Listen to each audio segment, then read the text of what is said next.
జ్ఞాపకార్థపు కూడికల్లో into వస్తూ ఉంటాం, ఎవరన్నా చనిపోయిన చోట ఇంటూ వస్తూ ఉంటాం. ఆ మాట ఏ మాట అంటే, నీతిమంతుని జ్ఞాపకం చేసుకునుట ఆశీర్వాదకరము. అందరు చెప్పండి, నీతిమంతుని జ్ఞాపకం చేసుకునుట ఆశీర్వాదకరము. ఈ మాట ఆ సందేశం చెప్పలేదు, కానీ ఆ మాట దైవజనులు చెబుతూ ఉండగానే దేవుడు నాకు ప్రత్యేకంగా ఆ రోజున అక్కడే నా హృదయంలో ఒక క్రొత్త అనుభవంతో నాతో మాట్లాడుతూ వస్తుంటే అక్కడక్కడే ఆ మాటలన్నీ రాసుకోవటం జరిగింది సేవకుల కూటంలో.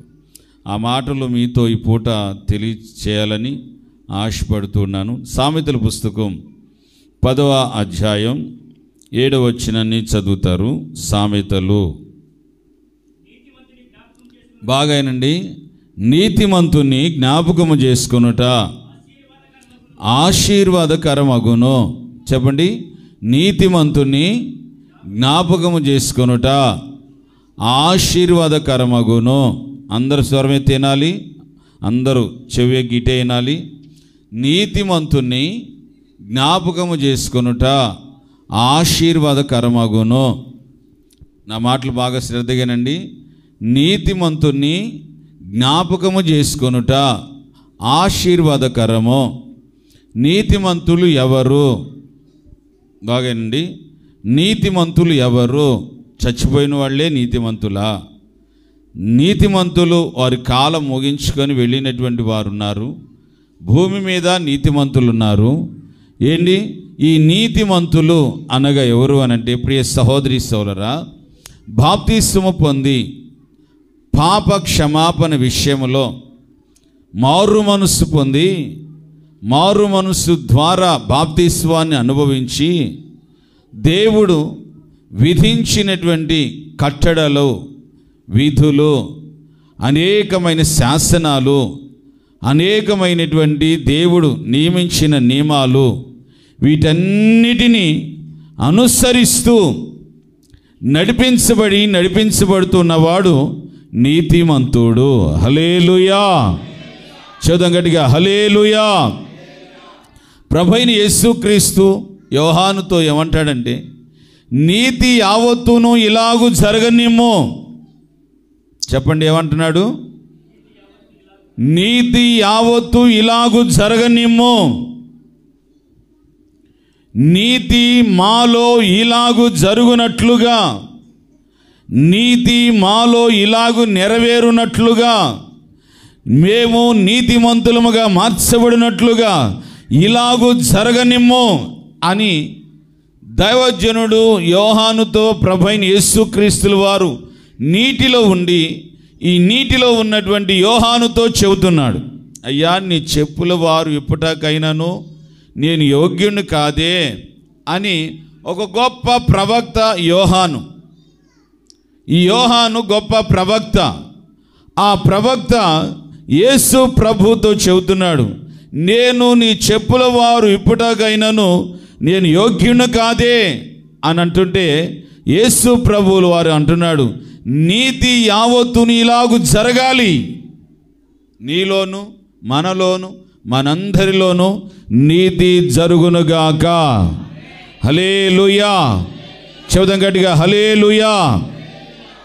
ఒక జనము నీతిని నెరవేర్చుకుంటూ వెళ్ళిపోయారు. మనకు అప్పగించినటువంటి నీతిని మనము నెరవేర్చుకుంటూ పోతూ ఉన్నాం. మన ముందుగా వెళ్ళినటువంటి వారిని తలంచుకొని వారు నడిచినటువంటి నడతలు ఏమిటి, నీతిమంతులు నడిచినటువంటి మార్గాలు ఏమిటి, నీతిమంతులు అనుసరించిన అనుభవాలు ఏమిటి అని మనము జ్ఞాపకము చేసుకుంటే మన జీవితాల్లో కూడా ఆశీర్వాదకరమే. చప్పలు కొడదామా గట్టిగా, ఆశీర్వాదకరమే. దేవుని దీవెనలు సమృద్ధిగా కలుగునుగాక. ఆశీర్వాదము అనంటే, ప్రియ సహోదరి సోదరు, ఇల్లు కడతామో, లేకపోతే పంట కొంటామో, లేకపోతే కారు కొంటామో, ఇది కాదు ఆశీర్వాదము. ఇది భౌతికమైనటువంటి ఆశీర్వాదం. దేవుడు ఇవి ఎప్పుడు ఎలాగ కావాలనో దేవుడు తెలుసట. ఆయన మనకు తప్పకిస్తాడు. అయితే ఒక నిజమైనటువంటి ఆశీర్వాదాలు ఉన్నాయి.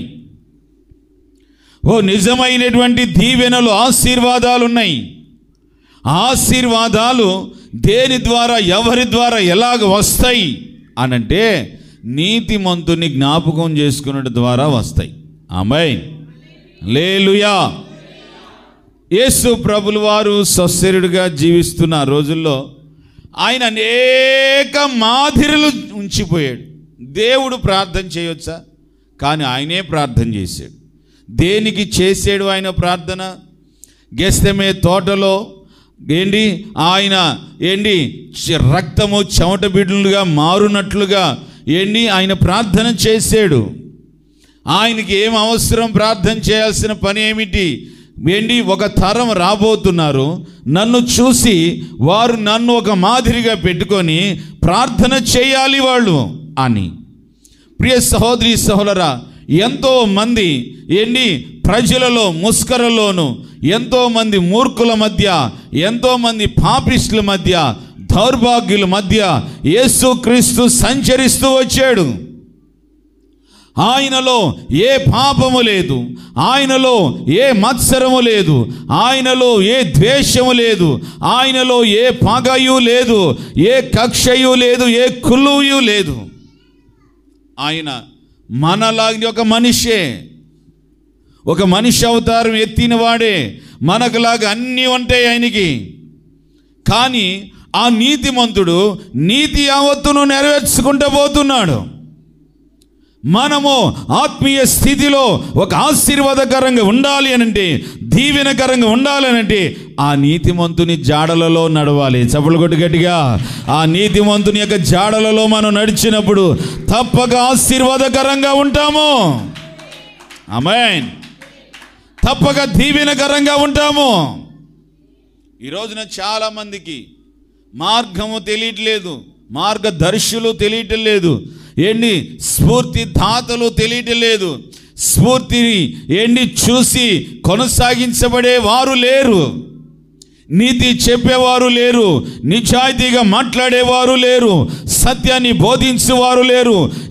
అసత్యములోను, అవినీతిలోను, అక్రమములోను, అన్యాయములోను సమాజం అంతా సాగిపోతుంది.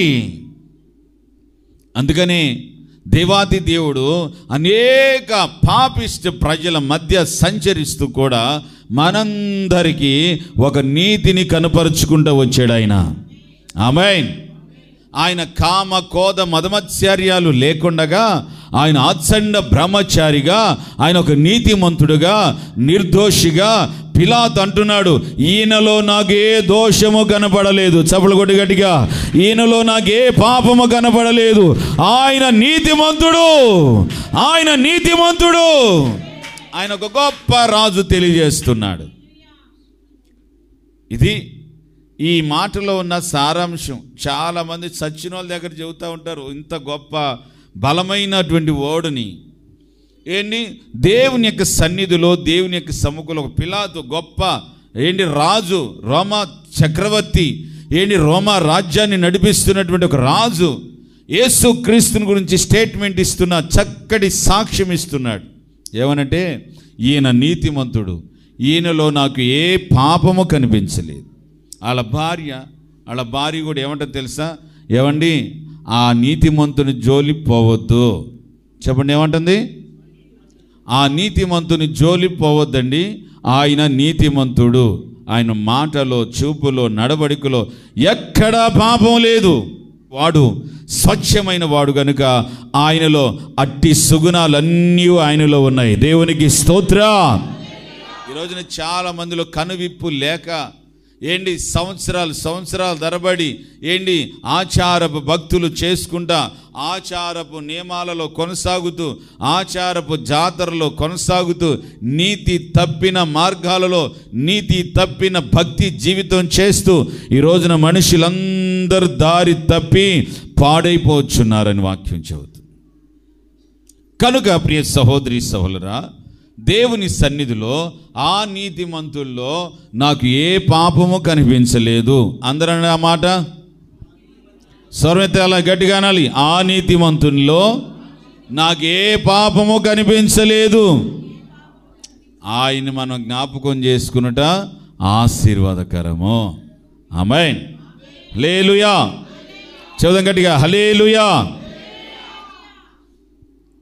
నీతిమంతుల్లో ఏమి మనము జ్ఞాపకం చేసుకొని ఎలాగ నడవాలి, ఎలా నడవాలి, ఏమి జ్ఞాపకం చేసుకోవాలి, ఆ జ్ఞాపకం చేసుకున్నప్పుడు ఏ ఆశీర్వాదాలు వస్తాయి, 1, 2, 3, 4 మాటలు కొలది దేవుని సన్నిధిలో మనం చక్కగా మాట్లాడి ధ్యానం చేసుకుందాం. ఈ మాటలు చాలా చాలా ఆశీర్వాదకరంగా మనందరి జీవితాలకు మార్చబడునుగాక.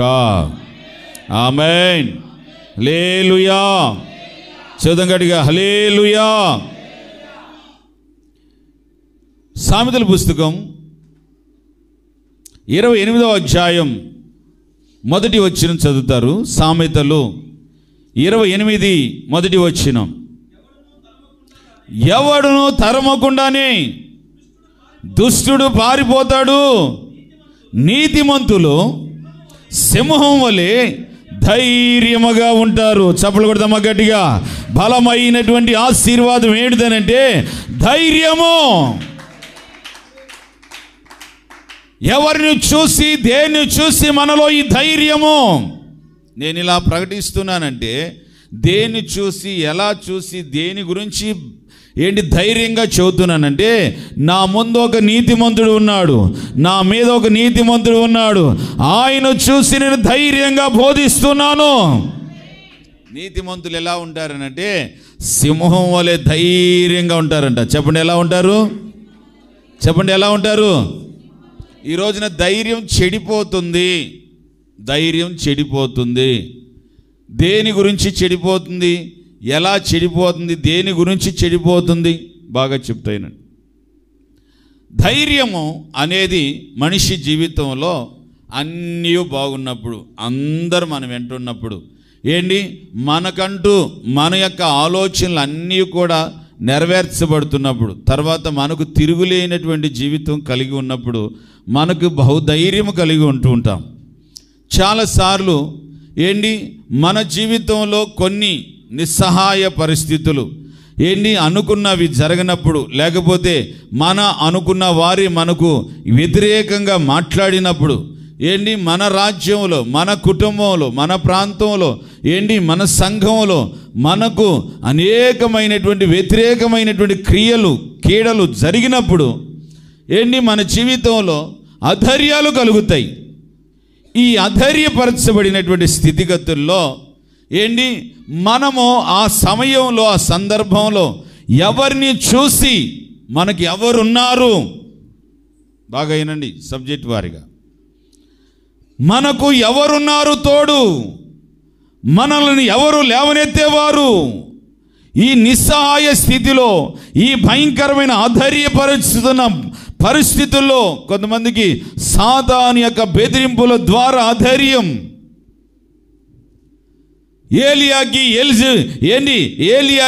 యెజెబెలు ద్వారా అధైర్యం. అధైర్యపరచబడి, దిగులు పడి, చింతపడి అధైర్యపరచబడ్డాడు. నీతిమంతులు సింహం వలె ధైర్యముగా, ఎవరిని చూసి ధైర్యం, దేన్ని చూశానంటే నీతిమంతుని జ్ఞాపకం చేసుకొని నీవు ధైర్యం తెచ్చుకోవాలి. చప్పలు కొడదామా గట్టిగా. ధైర్యం అనేది ఒక ఆశీర్వాదము. ధైర్యం అనేది ఒక ఆశీర్వాదము. ఆమేన్. ఈ సమూయేలు పుస్తకంలో దావీదు సిక్లాగ్లో తన సైన్యం అంతటిని తీసుకొని, దండుని తీసుకొని, అక్కడ గుడారాలు వేసుకొని అక్కడ నివసిస్తున్నటువంటి సమయంలో, ప్రియ సహోదరి సోదరులారా, ఫిలిస్తీన్లు, అమాలేకీయులు, శత్రువులు వచ్చి స్త్రీలను, పిల్లల్ని, అక్కడ ఉన్నటువంటి వాళ్ళందరినీ చెరపట్టుకుని వెళ్ళిపోయారు. ఆ గుడారాలలో ఈ దావీదుతో ఉన్న సైన్యం అంతా అటుబడి ఆ చుట్టుపక్కల మన యుద్ధం చేయడానికి వసతి ఏముందని చూసుకుని వచ్చేసరికి అక్కడ స్త్రీలు లేరు, పాపం పిల్లలు లేరు. ఒక్కసారిగా ఎవరు గుడారాలో చూస్తే వారి గుడారాలో స్త్రీలు లేరు, వారి భార్యలు లేరు. బాబో అని బోర్ని ఏడవటం ప్రారంభించారు. ఏడ్చారు కాసేపు. దావీదు ఏంటి పరిస్థితి అనలా. వెంటనే దావీదు మీదగా రివర్స్ అయ్యారనమాట. ఇంతందులో కంకర్రాళ్ళు తీసుకుని రేయ్ ఎవరు దావీదు వెంబడి నేనున్నానంటే నేనున్నానన్న వాళ్ళే. ఎవరు వీళ్ళు? దావీదుతో పాటు ఈ యుద్ధానికి రెడీ వచ్చినటువంటి వాళ్ళు అరణ్య మార్గంలోనికి. దావీదు మీదకి నా భార్య ఏదిరా, నా పిల్లలు ఎక్కడరా, ఏంటి నిన్ను బట్టే కదా మేము ఎంతో దూరం వచ్చేమో అని ఒకటే దావీదు మీదకి పళ్ళు కొరుకుతూ రాళ్ళు రువ్వాలని దుమ్మెత్తి వచ్చారు వాళ్ళంతా. దావీదుకి నీరు గుండె పడిపోయింది. నీరు గుండె పడిపోయి అధరి పడిపోయి బాబోయ్ ఏం చేయాలి. ఒక్కసారిగా ఏంటి వాళ్ళందరి మధ్యలో వాళ్ళు రకరకాలుగా మాట్లాడుతుంటే, ప్రియ సహోదరి సహోదరులు, కొన్నిసార్లు కూడా మనందరూ మన కుటుంబంలో ఉంటున్నప్పుడు, మన స్నేహితుల మధ్య, మన బంధువుల మధ్య మనం ఉంటున్నప్పుడు మనల్ని అర్థం చేసుకునే వాళ్ళు ఉంటారు. కొంతమంది మనల్ని అర్థం చేసుకోకుండా మనల్ని దుఃఖపెట్టి మనల్ని బాధపరుస్తూ మన మాటలో ఉన్న మీనింగ్ను అర్థం చేసుకోకుండా అపార్థాలు చేసుకొని బహుగా మనలను కృంగదీసేటువంటి మాటలు. ఎవరు? సొంత జనులే, సొంత వాళ్ళే. భర్త కావచ్చు, భార్య కావచ్చు, నీ పిల్లలు కావచ్చు, నీ ఇరుగు పొరుగు వారు కావచ్చు, నీ అత్త కావచ్చు, నీ కోడలు కావచ్చు, నిన్ను బహుగా కృంగదీస్తూ ఉంటుంది. బహుగా నిన్ను అధైర్యపరుస్తూ ఉంటారు. ఈ నీతిమంతులకి దేవుడు ఇస్తున్నటువంటి నీతిమంతుడిని జ్ఞాపకం చేసుకున్నటువంటి వేళలో మన జీవితంలో కలిగేటటువంటిది ఏంటిదంటే ఒక గొప్ప ధైర్యము. దేవునికి స్తోత్రం. వీళ్ళ మధ్యలో కాదు కానీ నేను నా దేవుని మందిరానికి వెళ్తాను. నేను తిన్నగా ఆ దుఃఖ సమయంలో, ఆ బాధల్లో, ఆ ధైర్యంలో ఏం చేశాడు తెలుసా? దేవుని మందిరానికి వచ్చి దేవుని మందిరంలో ఉన్న ఏపోదును ధరించుకున్నాడంట ఈ దావీదు. దేవునికి స్తోత్రం. చెప్పండి, ఏం ధరించుకున్నాడు? ఏపోదు అనండి అందరు గట్టిగా. ఏపోదు అంటే యాజకుని యొక్క గుండెల మీద ఈ 12 గోత్రీకులకు కలిగినటువంటి ఓ చక్కటి ముద్ర కలిగినటువంటి దాన్ని ధరించుకున్నాడు. దాని వెనుకాల ఊరిము తుమ్మిము అనే ఒక చక్కటి 2 దేవుని శాసనాలు కలిగినటువంటి, ఆజ్ఞలు కలిగినటువంటి, రాత కలిగినటువంటివి 2 ఉంటాయి. ఈ మొత్తం మీద ధరించుకొని తిన్నగా ఎవరైతే కృంగదీశారో, ఎవరైతే ఈ దావీదును నలిపివేశారో వాళ్ళందరిని ఎంటబెట్టుకొని తిన్నగా శత్రువుల మీదకి యుద్ధానికి పోతే శత్రువులందరిని తుత్తినీలుగా ఓడించేశారట. చప్పలు కొడదామా గట్టిగా? తుత్తినీలుగా ఓడించేశారు. దావీదుకు జయము కలిగేను. హల్లెలూయా. ఈ దావీదునే అన్న మాటలు అన్న వాళ్ళే, దావీదుని అపార్థం చేసుకున్నటువంటి వాళ్ళే ఇప్పుడు దావీదుని సన్మానిస్తున్నారు. ఆమేన్. ఎవరిని బట్టి వచ్చింది ఈ ధైర్యం? మోషేయు అహరోనును దేవుడును శాసించిన, నియమించిన ఏపోదును ధరించి దేవుని సన్నిధిలో ఆజ్ఞలు కలిగినటువంటి ఊరిము తుమ్మిమును జ్ఞాపకము చేసుకొని ఆ దేవుని మందిరానికి వెళ్ళి దాన్ని ధరించుకున్నప్పుడు నీవు కూడా ఆధార్యాలలో, దిగులలో, చింతలలో నీవు వట్టివాడువు కాదు, చాతగాని వాడువు కాదు. మనకొక సైన్యం ఉంది, మనకొక ధైర్యం ఉంది, మనకొక పరలోక పట్టణం ఉంది. మన ముందు మహారాజు అయిన యేసుక్రీస్తు ఉన్నాడు.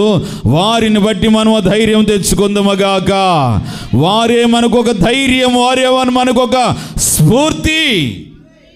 ధైర్యముగా ఏపోదును ధరించుకుని తిన్నగా వెళ్ళి శత్రువుల మీద యుద్ధానికి వెళ్తే యుద్ధంలో వాళ్ళందరిని విడిపించుకొని తీసుకుని వచ్చాడు.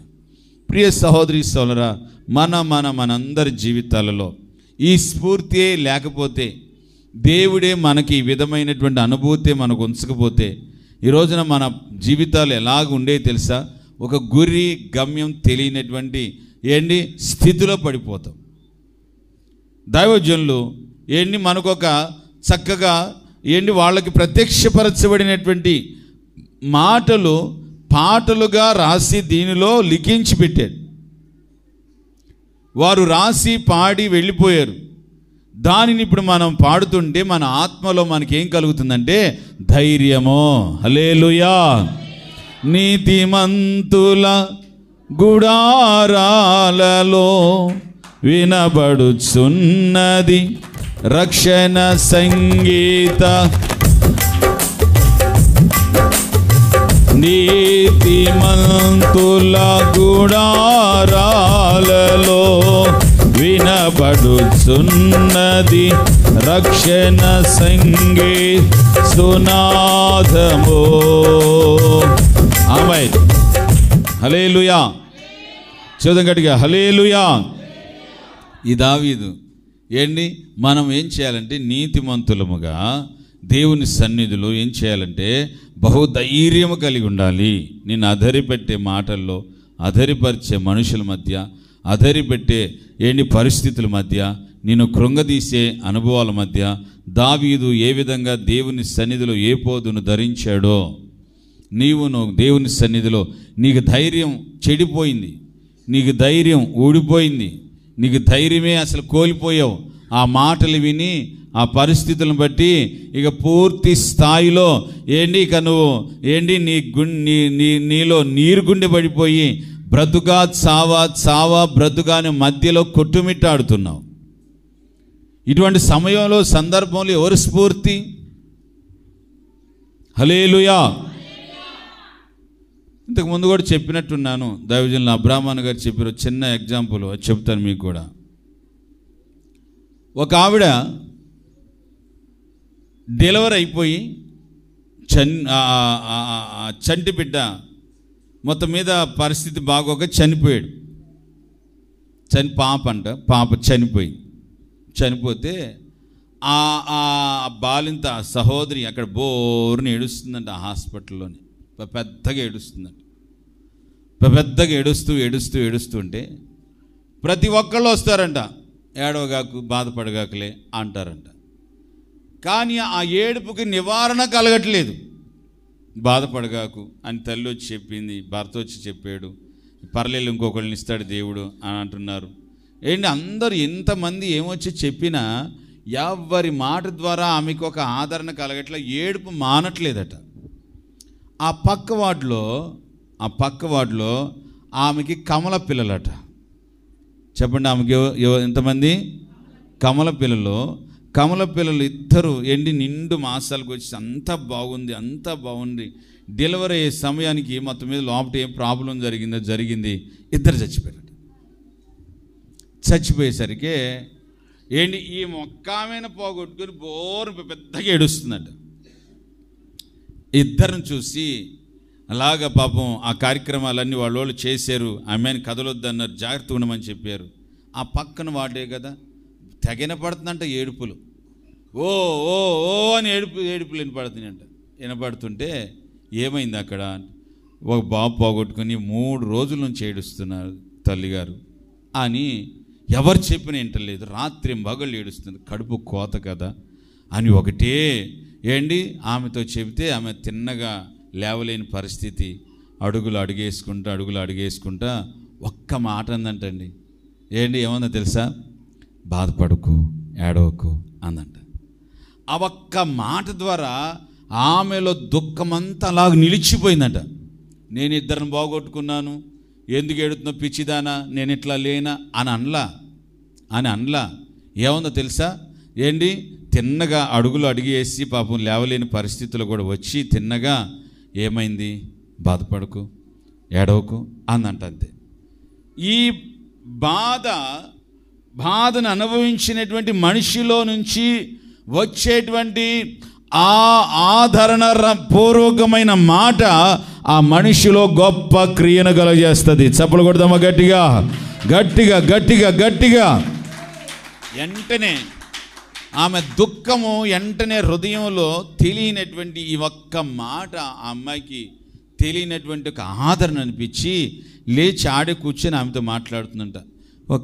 అక్క, చక్కటి పాప చనిపోయిందక్క, చూసి తట్టుకోలేకపోతున్నానక్క, నేను ఎలా బ్రతక నాకు దేవుడు ఇస్తాడులే అని అంటూ నాకు కూడా ఇద్దరు కుమారులు చచ్చిపోయారు అని చెప్పి.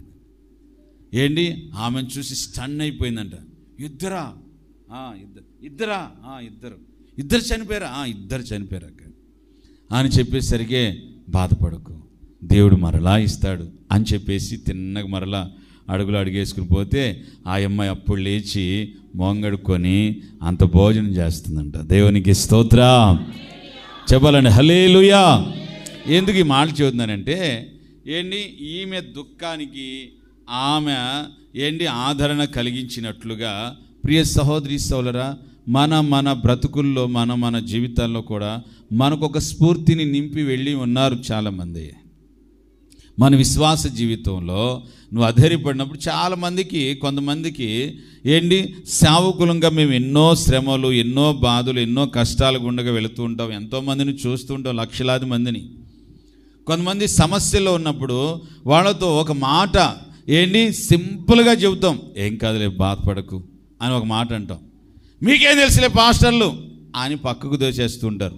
ఒక్క మాట చేపట్టుకుంటే నీలో ఒక గొప్ప ధైర్యం కలుగుతుంది. దేవునికి స్తోత్రం చెబుదాం గట్టిగా, హల్లెలూయా. కారణం ఏంటి తెలుసా ప్రియ సహోదరి సోదరా, మనుషుల మనందరి జీవితాలలో ఒక స్ఫూర్తి అనేది మనకు ఉంది, క్రైస్తవులకు ఉంది, అనేకులకు లేదు, మనకుంది. ఉంది కనుక మనము మన ముందు ఉంచినటువంటి ఈ పరుగులో మన ముందుగా వెళ్ళినటువంటి వాళ్ళందరం చూసుకుంటా మనము విశ్వాసంలో ఈ నీతి మంతులముగా ప్రభు సన్నిధిలో కొనసాగించబడుతుంటే దేవుడు మనకి ఇచ్చే గిఫ్ట్ ఏంటిదో తెలుసా? ధైర్యము. ఆమేన్, హల్లెలూయా.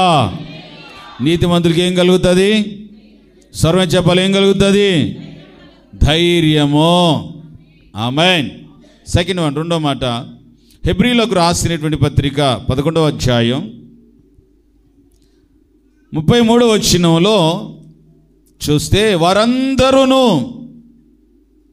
హెబ్రీ పత్రిక 11వ అధ్యాయం 33వ వచనం, వారు విశ్వాసము ద్వారా రాజ్యములను జయించిరి, నీతి కార్యములను జయించి జరిగించారు, వాళ్ళందరూ వాగ్దానములను పొందారు, సింహాల నోళ్లను మూయించారు, అగ్ని బలమును చల్లార్చారు, ఖడ్గ ద్వారములను తప్పించుకున్నారు, బలహీనులుగా ఉండి బలమైన కార్యాలు చేశారు,